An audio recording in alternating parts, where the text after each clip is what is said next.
Actually, yung nakakalungkot kasi is dahil sa lack of awareness.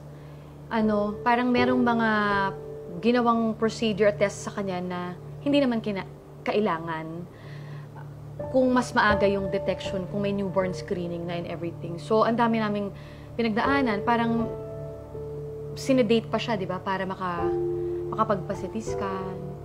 Meron siyang nerve test. At 2 years. At 2 years old. Parang awa-awa kami talaga sa baby namin nun. Dahil ang dami niyang pinagdaanan na mga tests. At yun pala, yun na nga, through the geneticist na pinuntahan namin, ang suspicion niya nga ay spinal muscular atrophy.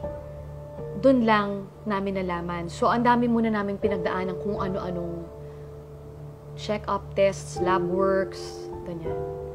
Yun. So, parang those were unnecessary kung mas may knowledge lang sana about SMA. Sa school, ang daming bata, nagtatakbuhan sila sa labas, sa ground. Habulan, laruan, 10-20, ganun. Tapos yung anak ko nakatingin lang. Nakaupo siya sa isang tabi, titingin lang na doon siya sa pintuan. Dahil sa katingin siya sa mga batang nagtatakbuhan. Yung ba parang nakatingin na siya sa kanila na gusto niyang naglaro, pero hindi niya magawa. Yung gamot kasi na yun, parang 498,000 per bottle. Pero pwede mo naman siyang i-avail through Roche Access Program. Pwede mo siyang ma-avail at 50% off. So, aabot siya ng 198,000 per bottle. So, hindi talaga siya sustainable kahit sa mayaman na tao.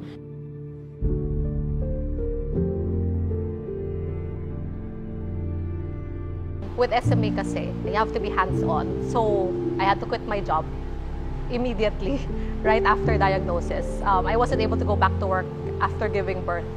It's more on anxiety na, what if something happens na I'm not there? After SMA, it's like everything's for her.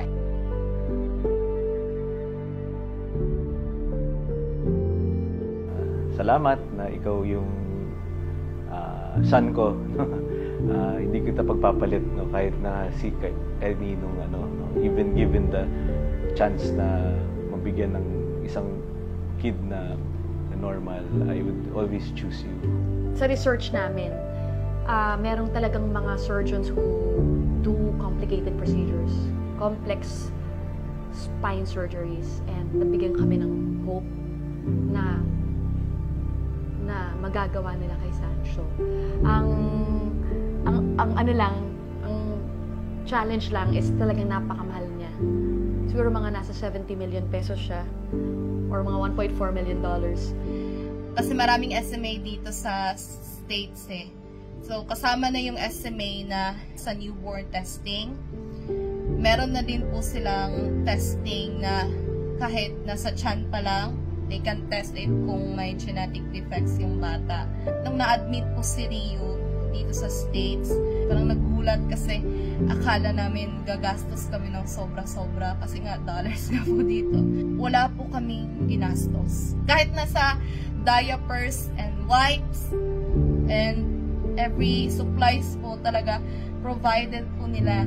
Provided po. Hindi mo na kailangan problema doon sa hospital na nandun ka lang po at magbabantay ka po ng anak. I hope na sa Philippines may room naman talaga for improvement.